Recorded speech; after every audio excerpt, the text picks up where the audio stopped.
Hey, Dr. Jessica Houston here, founder of expectingvictory.com as well as the Elite Speakers Institute. And I just want to know if you've ever felt like you've reached your breaking point. Like, this is just too much. I'm tired, I'm stressed, I'm frustrated, I'm overwhelmed. I'm either borderline depressed or fully depressed. And I just don't know which way to go. I just don't know what to do. If you've ever been there, you know exactly what I'm talking about. And I can describe it vividly because I've been there, and not just like once, but multiple times. And a lot of times people kind of look at those of us who speak and teach and train and coach, and, it just looks like our lives are perfect. But trust me, everyone gets there at some point in their lives. And like I said, many times it's multiple times. And it's also a part of the growth process. So a lot of times it looks and feels like, am I being punished? Like, what is going on? But really, you're just growing. You are getting ready to step into a new realm, a new level. And most times you got to be broken in order for that to happen, because you can't step into that new level as the same person that you were in the previous level. Gosh. See, you got to be ready for your next. You want a spouse, you want another child, you want a better job, you want a business, you want to write a book. Like all of this stuff, you got to become a better version of yourself in order to get there. And it takes some shaking, some molding.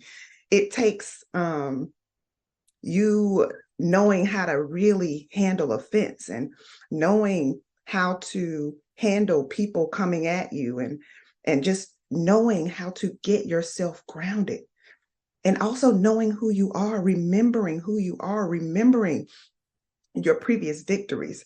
Oh gosh, I'm already jumping in. So so when you hit that breaking point, the first thing I want you to do is pause. Ooh, I need you to pause, because many times we are just doing too much.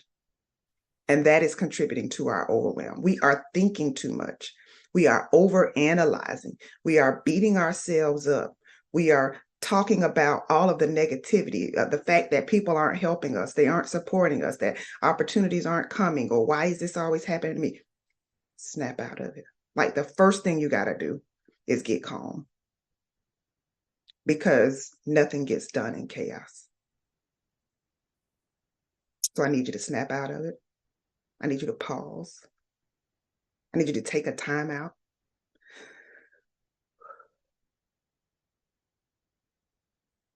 And breathe. Breathe. Exhale the frustration. Exhale the pain. Exhale the anger. Like, let it go, release it. Get clarity, get your mind clear. And then once you're able to get calm, then you can think, right? And as you're doing that, the next thing I need you to keep in mind is that it's important for you to be kind to yourself. You've got to recognize that life happens to everyone. You got to remind yourself that this is just another hurdle that you got to jump over.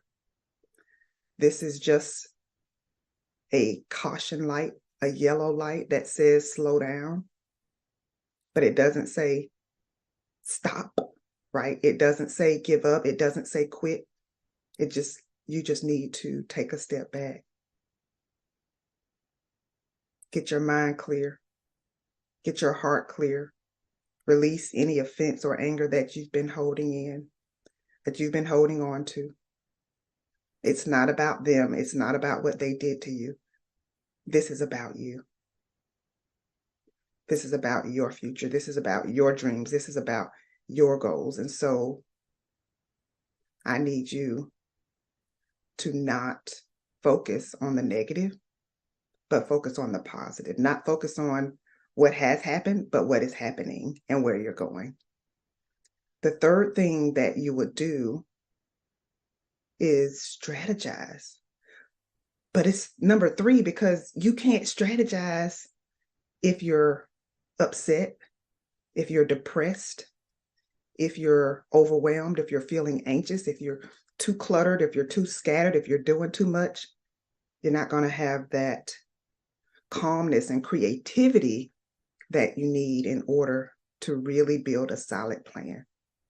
So once you pull yourself together, that's when you create your breakthrough plan.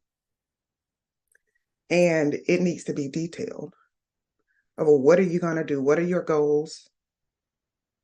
And what are you going to do to hit those goals? And then you got to hold yourself accountable. So number 4 is to commit to implementing the action steps that you've outlined leading up to your goals, right? This requires intention. This requires going to war with your thoughts. This requires self-belief, a winning mindset. And most of all, it requires resilience, because you are going to encounter resistance. You're going to have some tough moments, but that doesn't mean that you're not going to hit your goals. The key is to stay calm, stay committed, and understand that you will reach your final destination if you do not give up. Like you don't have to stay stuck. You don't have to stay in the valley. You don't have to stay depressed. You don't have to keep living off of less, right? You can live in abundance. You can get what you want, but it starts with working on you. It starts with believing in you. And believing that it doesn't matter what comes, what goes, who supports you, who doesn't support you, that you've got this. Like, stop. I tell my clients all the time, you need to say that to yourself. I've got this. Like, that's being confident. And I recognize that if you're a person of faith, we often talk about being confident in God, but that's easy. That's easy. No, I need you to also believe in you. I need you to also understand that you're brilliant, that you're creative, that your gifts, your talents and skills, that they are needed, that you can make a huge contribution to this world. I need you to believe that your life will not always be like this. I need you to believe in miracles.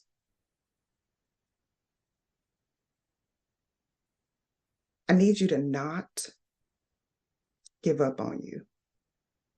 And so if you've reached a place of this is too much, pause. Be kind to yourself, strategize, and then hold yourself accountable. If you know anyone who you believe this would benefit, share it with them.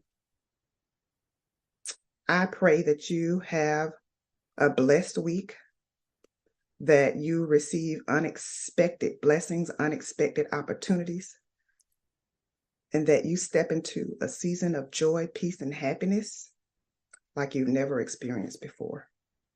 Until next time.